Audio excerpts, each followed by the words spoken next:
I thought, you know what? Another lesser known fighting game by SNK. Why not? Let's start somewhere near the end where they've captured the essence that makes up this series.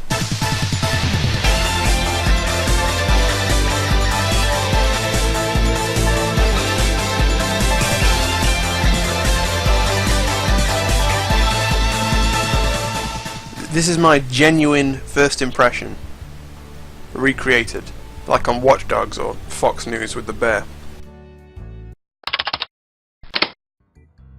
Oh man. These characters look cool.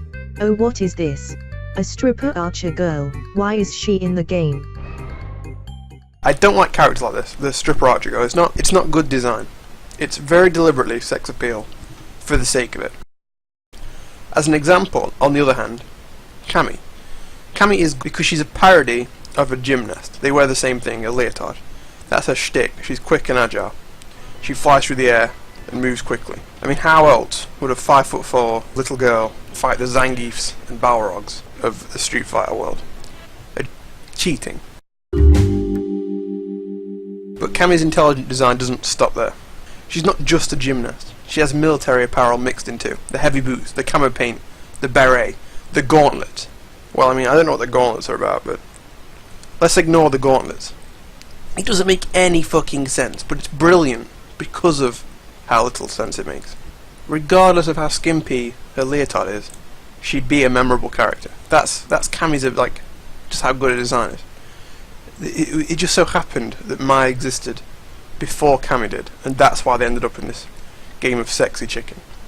I mean, I don't have a problem with the obviously subjective good ones. And for a start, we've reached a point where horny weebs will draw inappropriate pictures of anyone, so it's almost redundant making them not sexy. Just for reference though, they make a second new main female protagonist for Samurai Shodown 6, because apparently Nakaruru wasn't good enough. And it happens to be this maid girl, who was deliberately made to be sex appeal.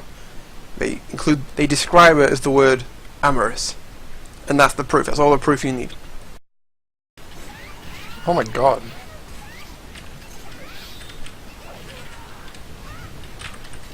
Archer stripper girl. Fuck you. You know what? I'm gonna wiki her too and see why. She's on the cover. They knew they were doing. This is advertising. According to the game's creator, Mina was created to be the polar opposite to Nakaruru, and as the new hero, as the new heroine to the series. They extended these keywords to everything, including fighting style, weaponry, and clothing. And as such, I am suspicious. But go on. Players need to keep her enemies at bay with her various archery skills, as she has little means of defending herself in close-range combat. That makes sense. But I still don't like her. But it's not all bad though. Like for the most part, their characters are cool. Like their original main character, Hao Maru, I'm sure someone has a better way of pronouncing it, or knows the real way, but he might be the coolest main character in a fighting game I think I've ever seen. And in the same way that Cammy's design is good because of contrast, in that you don't expect an army girl to wear a skimpy leotard, or a gymnast to be wearing combat boots. Hao Maru, he too has that contrast.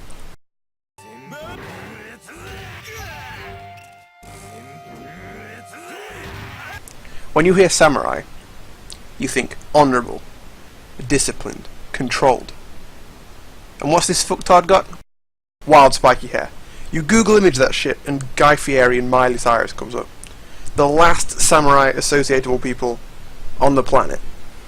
So, those are my first impressions. This is all because I saw Mina.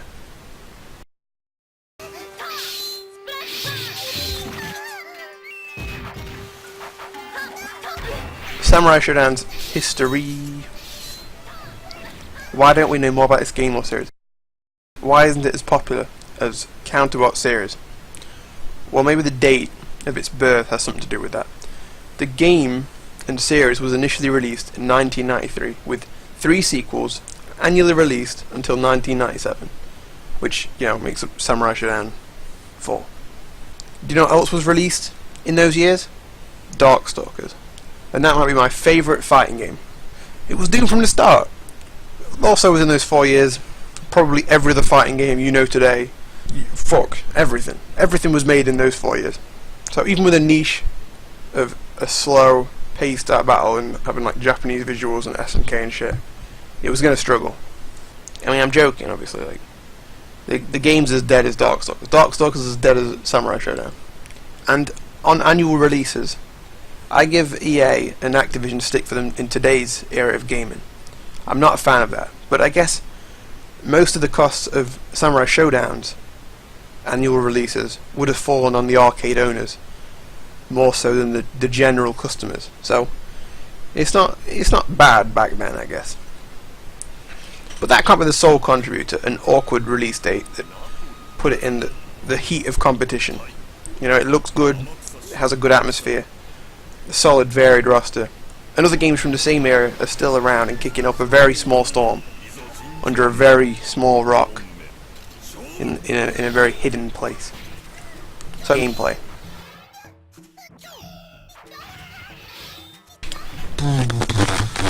Gameplay. In my opinion, Samurai Shodown it's a bit clunky, and you can argue the wielding giant swords, you want there to be weight to it. And I'd agree, but then I think that they have the controls wrong. Buttons don't give the same feeling of weight as something else that is also available to an arcade cabinet. What they could have done is made it a twin stick fighting game, which I mean, it wouldn't work for a Neo Geo cabinet, so they were doomed from the word go. But swinging the stick around would have weight to it. You know, they should like fucking redo the whole franchise based on it being a twin stick fighter. But this idea, I think it has value, but I'm going to come back to it later and try and flesh it out more. The weight on the attack though, I've seen plane crashes with less recovery than the moves in this game, and that weight seeps into other areas. Because the buttons are so slow and weighted, the jumpings have to be slowed down so that the anti-airs will come out on time, and the dashes also have that same weight. There's like a big chunk of recovery when you move forward in this game, or after you stop your dash. Maybe that all this gameplay stuff, like, it contributes to it. So the jumps are floaty, the moves are slow, but there is a lot of satisfaction in those big hits. Although the button itself doesn't have weight, the impact of it, they feel that shit in their soul. You know what you're saying? Well, what do you mean by mercy? There's fatalities. Yeah, but they do the super special fatalities. They're almost kind of like a Mortal Kombat-esque fatality. Ah, Jesus! Holy shit! Look how much it took down. Just a swinging guillotine to the face, and bam, half your health's gone. It's a unique pace of game. Something that players might not be used to, an intense, calculated stare down. You can feel the wind on your skin and your heartbeat through your chest. And every move can result in death. Obviously a bit exaggerated, but it's pretty cool. Execution. As with all fighting games, you'd expect there to be some execution with the complex motions or links or something like that. Refreshingly, Samurai Shodown has very little in the shape of combos, so there's nothing to learn there. You won't be locked in training room learning your links or experimenting with combos or pressure.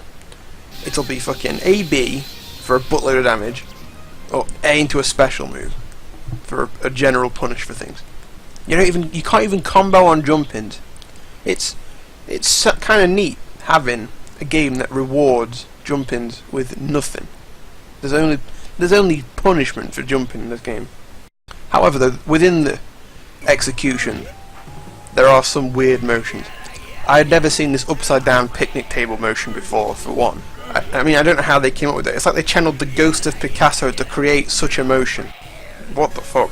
And I guess this Rory kid has a very strict timing combo that requires the third hit to be exactly overhead, or it won't hit properly.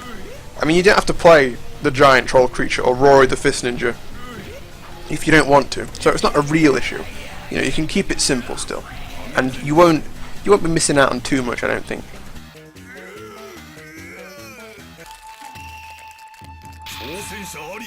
How does it rate? I mean, you really put him on the spot here, but If I were to draw up an imaginary Camcerous favourite PvP games to play of all time, it'd be something like Puzzle Pirate Sword Fight, Ultra Street Fighter 4, Vampire Savior, Smash Bros Melee, and then I'd have a big clump of games in this fifth slot, like Rocky, or Mario Kart Double Dash, and Twinkle Star Sprite, Pikmin 2, and Samurai Shodown 5 Special. Not as catchy a name, I understand, but you know, something has to, fix. Big clump. So then that big clump, it'd be in there. I'm hoping I haven't forgotten any. EG Guns was pretty cool, I think, but I might have just been an edgy teen who thought trench coats, shotguns, and samurai swords were cool. You know what? FIFA and Sega Soccer Slam, I mean, they're pretty good. They're a bit random. I mean, Mario Kart isn't really that good either. They're just nice, drone-in, casual fuck-about games. You don't really have to think too hard. And then in the fighting games, there's Marvel, KOF, and Tekken. They're all cool, but I don't want another, a whole bag of execution to upkeep. I've already chosen my heart games, and I can play a basic Storm in Marvel, and I can do some 2-bar my combos. Like, fuck, I don't know anything about matchups or punishers. Jesus. How does it rate? Part 2. It's pretty good. It's not the greatest multiplayer game I've ever played, but it's up there. It's certainly something to give a go. And if you're coming from other fighting games, you have to allow, with a change of pace, a chance. Because Capcom fans have a tendency to dismiss stuff like this. And that's a shame for everyone, because it's a little gem that you might not have played. I say try it out with a friend if you want a break and to try something a little bit simpler. It has a unique and refreshing take and places emphasis in an upside down pyramid to more recent fighting games.